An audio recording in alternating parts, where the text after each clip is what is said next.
Hey, everybody. Uh, Thanks for being here. I'm so excited to be having a chance to talk with the extraordinary Paul Krugman.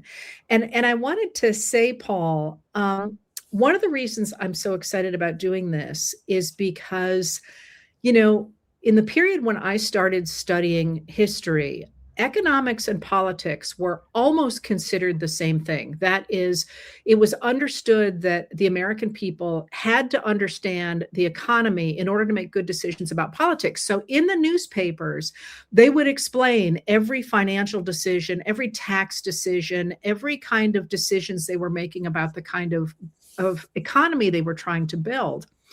And that changes really dramatically after the Depression, because all of a sudden it seems like the politicians, especially on the Republican side, are not actually explaining what they're doing. They're trying to hide what they're doing until by the time you get to the 1970s, I just don't understand what they're trying to do. And the chance to talk to you about all the extraordinary confusion for me anyway in the papers every day about the economy, I'm beside myself. So thank you so much for carving out the time to do this. Thanks for having me on. And yeah, I mean, that's afflicted everything right now. I mean, I remember a time when you did not sort of assume that everything coming from the administration was a lie. But it seems like a long time ago.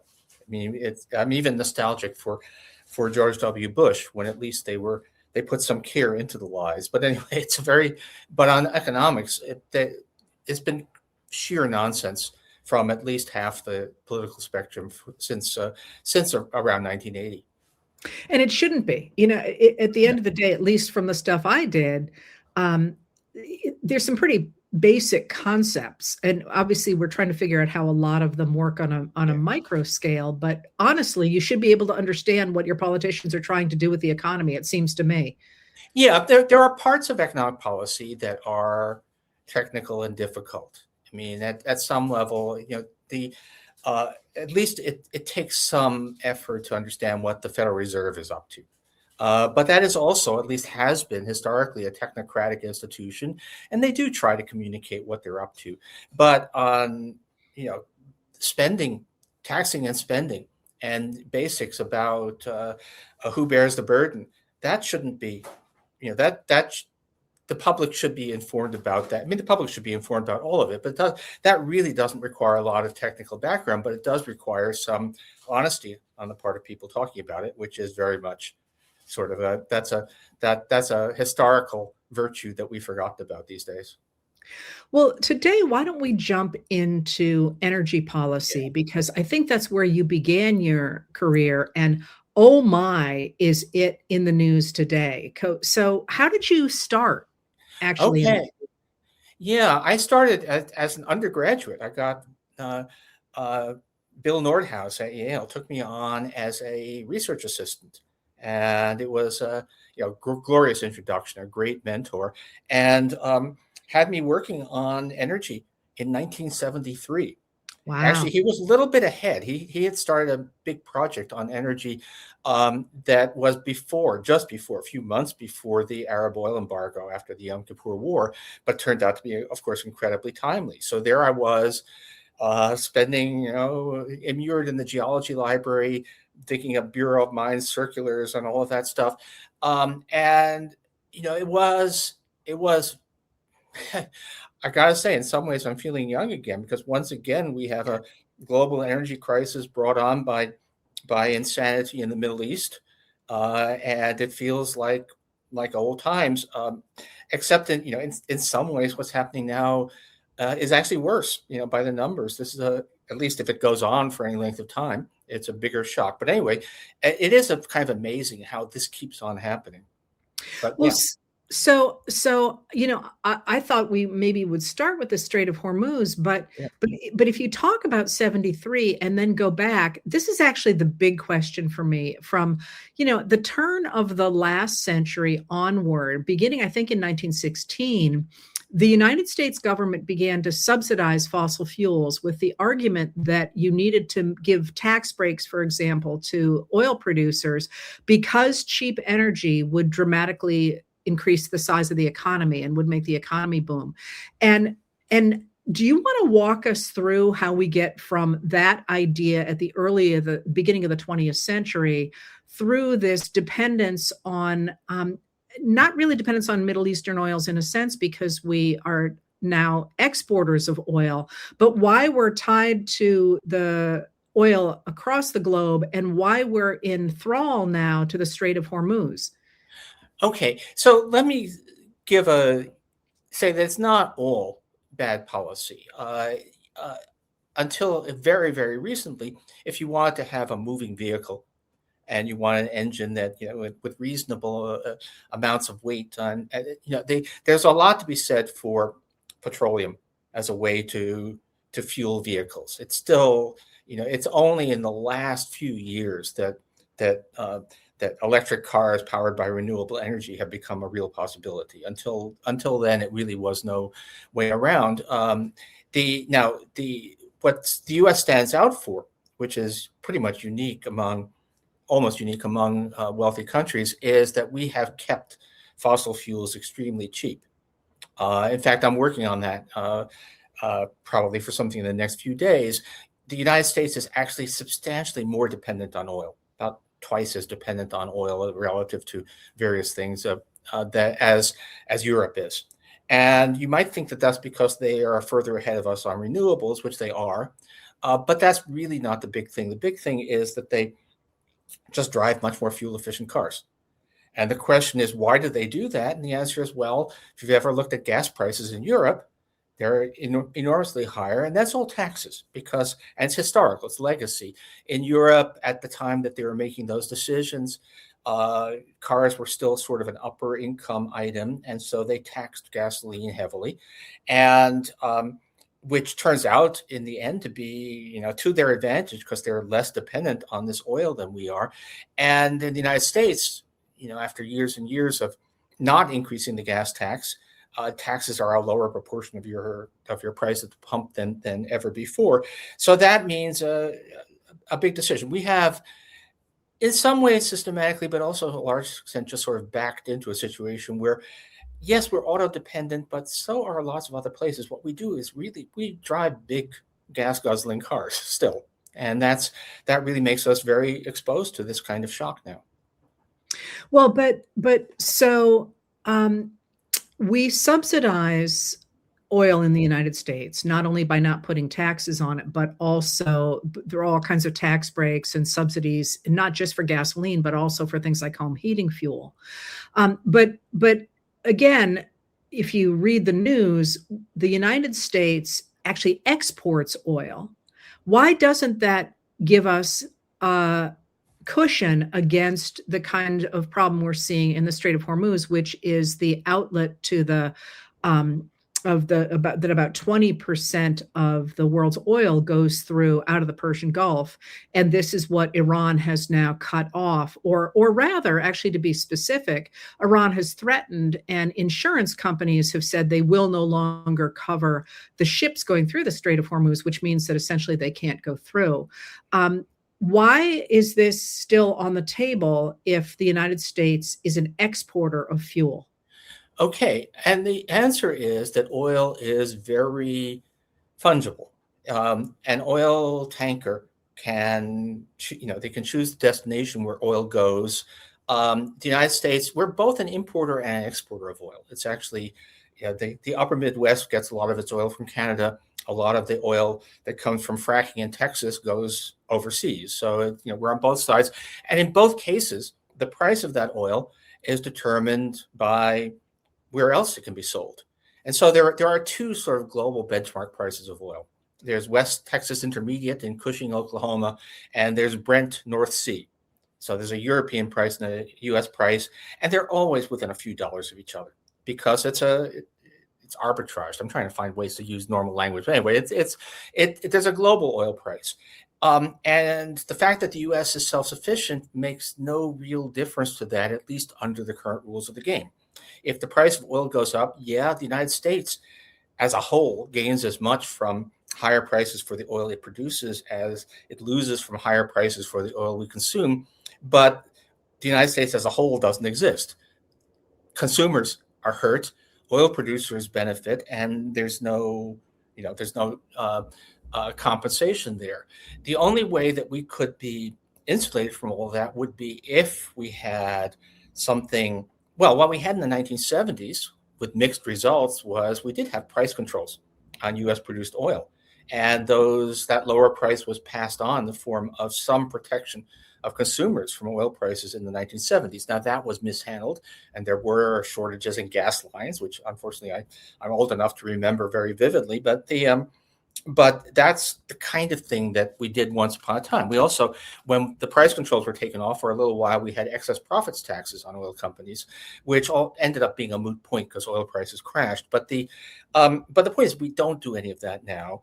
And given our money-driven politics today, we're not going to do any of that. So the fact that the U.S. is an oil producer, great for some people who are extracting oil from the Permian Basin in Texas, but that provides no insulation at all to people who are having to fill their tank in Boston. Well, so let me step back there. You just said something that I think is also worth taking a look at. The excess profits tax it was moot, as you said, because the price of oil dropped anyway.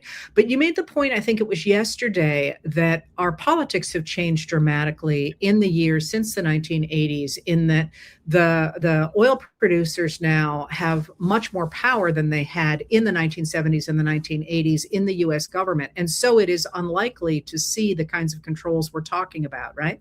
Yeah, that's right. It's you just go back to the politics, the political debates of the time, and there's a lot. There are lots of ways in which I do not miss the 1970s, but there was definitely the. Now you just assume that big money interests can be challenged only with great difficulty. The idea that you would protect U.S. consumers from a global shock by imposing price controls, wise or not, and it's a mixed story, but now it's just, well, think of the political donations, think of the revolving door. We're in a completely different universe. I mean, in the middle of all of this, the Times just did a roll of billionaires in political contributions, and actually, I had a number from some other people, and it turns out the Times said that was a little bit understated. 19% of the political donations in the 2024 campaign came from billionaires, which is a few hundred people. And, in that kind of universe, the kinds of genuine populist economic policies that were at least on the menu in 50 years ago are not these days. And that all that comes down to, well, the fact that the U.S. has oil production does not help. It does not help consumers in this situation. Does not help the economy in many ways. It's just they might as well be in Dubai in terms of the impact on the rest of us. All right. So, what about the strategic oil reserves that are around the world? The news was out today that at least some people with strategic oil reserves are releasing huge amounts of oil in the market to try and relieve the rising prices. Yeah. So I was just doing that. I was doing that arithmetic just before we got on, and it's not true. There's apparently they're going to over time release, so they say 400 million barrels, and it's kind of weird. Barrel is it sounds like it has a lay meaning, but also has a specific measurement. It's actually 42 gallons. Well, I don't know why I know that, but anyway, so the Strait of Hormuz normally about 20 million barrels a day pass through that strait. And that's all denied to the world market. So we have, and what the proposed release, that's enough to make up for the normal transit through the strait for 20 days, which is not trivial. If you thought that this war was going to be over and the strait reopened within a few weeks, then yeah, that can cushion the world. But of course, you might not want to use it all up, because what if the war is not going to be over that fast? And then, and go on about that, but it's non-trivial, but it's kind of in any sustained blockade, it ends up being trivial. So yeah. I have noticed that the United States is not talking about releasing its strategic petroleum reserves, and I am wondering if those reserves were replenished after the Biden administration used them to address its own shocks. Is the reason they're not talking about it because they don't want politically to admit they need to, or is it because we don't have the kinds of reserves we need for a long-term issue? Apparently, we're down to they did not replenish at all. So the Biden administration released oil from the reserves in 2022, as which wasn't appropriate. There was a shock to the basically Russia invaded Ukraine, and there were sanctions, and Russian oil exports were significantly reduced, although by no means shut off. And it made sense. The actual price of oil went well above its current level in the first impact of the Russia-Ukraine war. So it made sense to release the reserves to sort of put something of a lid on that price rise. Last year, we should have been refilling. The price of oil was quite low. They should have been adding to reserve. They did not. There are apparently some technical engineering issues as well. And now I'm out of my depth completely, but it's not that easy to there were some technical issues involving using the strategic oil reserve, but still, they should have been finding a way to stockpile more oil during when it was cheap. Instead, we had a lot of boasting about how cheap gas was, and no attempt to refill the reserve. And now all of a sudden, here we are, and it's that's not nothing. Something can be. It's still there, but it's not enough to. Again, it's a global market. The United States is around 20% of the world market. So what we do can have some influence, but a coordinated release by the G20, by the major economies can have some impact in blunting all of this, but only if things normalize fairly quickly, and that's very much what nobody knows. Well, so when you think about future oil prices or where they are now and where they are going, what should we be looking for? Or what are you Well, thinking about? yeah, well, it's all about that strait. I mean, if as it is now, so 20% of world production is bottled up inside the Strait of Hormuz. Um, they For the first few days, the countries there were still producing oil. They were just filling up their storage, and there are tankers that are stuck inside the strait, so that if this had ended with some kind of settlement or regime change or something, if that had happened a few days ago, then all of that oil would have been released, and there would have been really nothing would have happened to world supplies. Now countries are shutting down their oil production because they're out of storage. So now we're in a situation where there will, even if the strait is reopened, we will still have a significant hit to global supply. And the longer it goes on, the worse that gets. So a lot gets they have to shut down production. This is not like turning your shower faucet on or off. Turning it back on takes a while. So we're now in a situation where we're going to start to have a significant hit over the course of, the annual production of oil for the world as a whole will be significantly cut because of all this. If it goes on, if it's months long, then this is a really big deal. I mean, I was going back to the 70s and looking at the impact of first the Arab oil embargo in 73 and then the Iranian Revolution in 79. And both of them reduced global oil production, but only by a few percent. But that was enough to cause these huge price spikes. Now we have something which, if it goes on, de facto cuts world production by 20%. So this kind of dwarfs the 70s oil shocks if it goes on. If it ends tomorrow, which doesn't seem likely, if it ends next week or two, it's not that bad. But if it goes on longer than that, then it's a really big deal. And in the short run, it's not easy to switch away from oil in the short run. we were talking before about gas mileage and so on. What we saw, worked on this ages ago, but the given time, you can use a lot less oil without even having to really change very much what your lives are like. But it's choices. You have more fuel efficient cars these days. They could be hybrid cars. They could be electric cars. You can insulate. There are all kinds of responses you can make given time. But that's the stock of automobiles doesn't turn over. I think typically cars, I don't know what the current is. I think it's more than a decade. A car normally remains in use.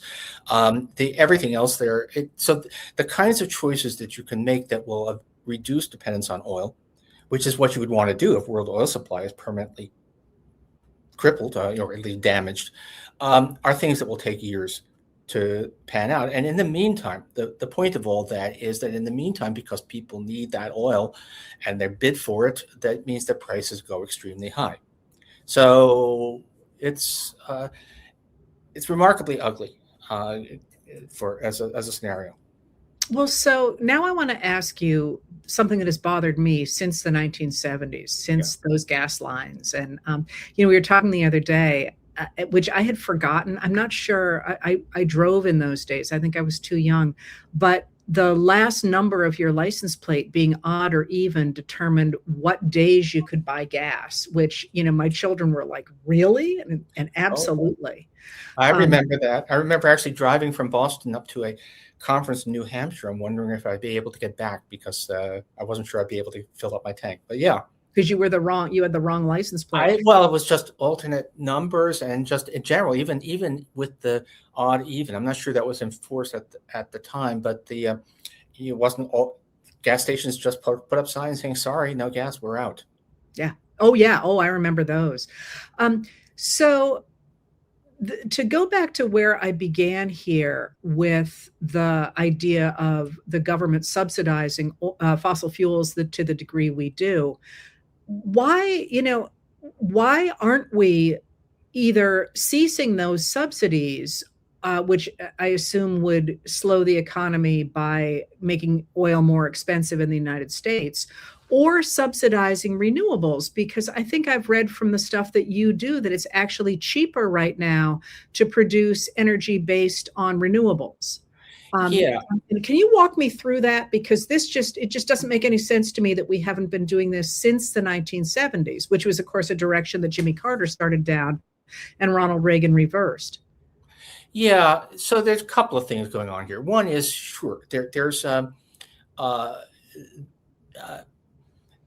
interest group politics that the oil industry has always had a lot of clout, not as much as it does now. I mean, now we're in a completely money-driven political universe, but there's always been a lot of money flowing from fossil fuel companies to politicians, and in lots of ways in which the channels of influence for money are broad. Some of them are subterranean.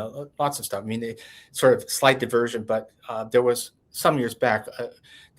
If you looked at people who were at alleged research claiming that climate change wasn't real, the question is how many of the articles published to that effect were financed by fossil fuel industry money? And the answer basically was all of them. So the whole, the climate of shaping of opinion, shaping of incentives. So that's one thing. So there's the cynical politics. Then a slightly less cynical thing is that prices at the pump, gas prices, are always they're highly visible. They're politically salient. If you want to get want to get people mad, you raise the price of gas. If you want to pander to the public, you say, I'm going to make gasoline cheaper. I mean, the State of the Union, which is just about 2 weeks ago, Donald Trump was boasting about low gasoline prices, and it's because that's a constantly an applause line. So it was difficult, and it doesn't associate with that. There's this kind of, can I say, almost a kind of both sort of regular people and macho posturing aspect to being pro fossil fuel. I mean, Jimmy Carter, he looks better and better as a person and a president as the years go by, but he did when he showed up in his sweater and urged people to conserve energy and talked about the moral equivalent of war, which had the unfortunate acronym MEOW. There was a lot of bad acronyms back then. Hey, Council on Wage and Price Stability, which was in fact pronounced cow piss. But anyway, I never thought of that. I'm sorry. I never thought of that. Okay. I was full in those circles all the time. But anyway, and then Ronald Reagan came along and said, "We're America. We're big. We're strong. We're going to fill up. We're going to drive big cars and have cheap gas." And that that always kind of appeals. That's not just an American thing, right? In France, whenever they try to tax carbon tax on fuels, the farmers go out there in their tractors and they block all the highways. So this is something that happens everywhere, and there's something special about fuel prices. The renewables. Now, we're just to have renewables replace oil.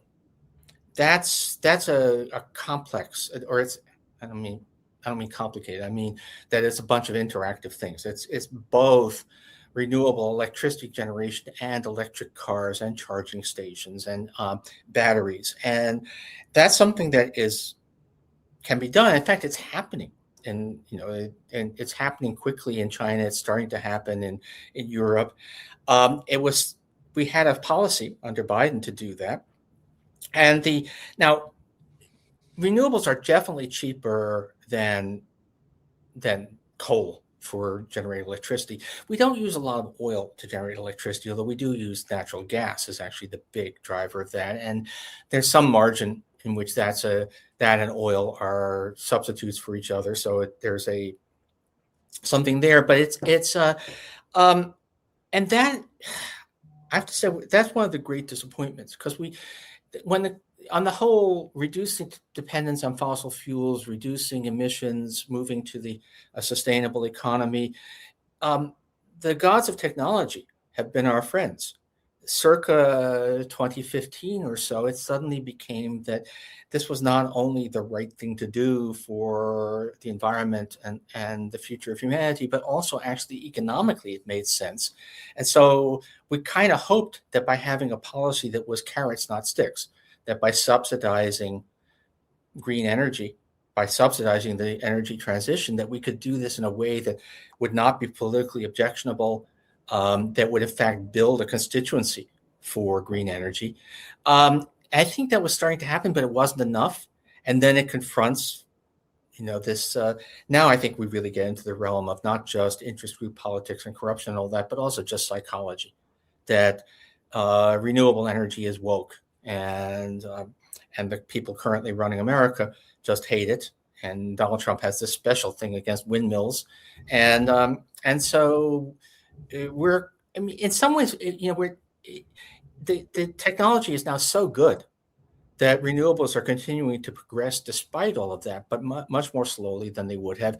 And honestly, even if Trump hadn't done all it could to stall renewables, it wouldn't have made much difference for where we are right now. So that's a 10 years down the road, we could be largely emancipated from oil, but there was no chance of that happening in time for this war. I could talk to you forever, but this was supposed to be just for people's lunch hours. So we're going to have to wrap it there. And I'm fascinated by this. I think, this has just been absolutely fascinating. And I hope we can continue to do these, because we didn't touch financing, and we didn't touch, and we didn't touch, the dollar and bonds and what's happening in all of those markets, and the recent CBO score of the national debt. And, I hope that we can do this again, Paul. This has been absolutely fascinating. Well, thanks for having me. And I have to say, those are all kind of my favorite subjects. So I love talking about dollar crises and all of that. So let's get to it as we go forward. I mean, this is serious business, but it's also interesting. Well, so I'm laughing here because because apparently other people are liking it too, because one of the comments just said, lunch is an hour, you two. It's not a half an hour, but we are scheduled for a half an hour. So we, at least for now, I think we should call it at that, because that's what we advertised. But let's do it again soon, all right? Okay, let's talk soon. Take care. Thank you, everybody, for being here. And yes, we will do this again.